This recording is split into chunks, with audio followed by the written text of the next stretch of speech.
រហើយប្រានបងពីទៅអីសានផាត់នួមបណ្ដាំទៅ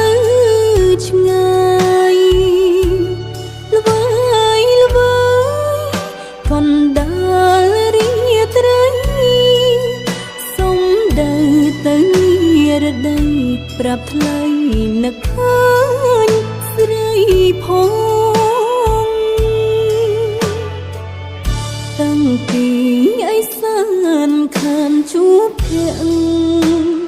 សែនរលករូបអ្នកបនព្រះសុំជួបទៀតម្ដងអូ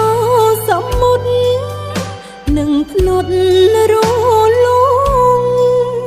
ជួយបង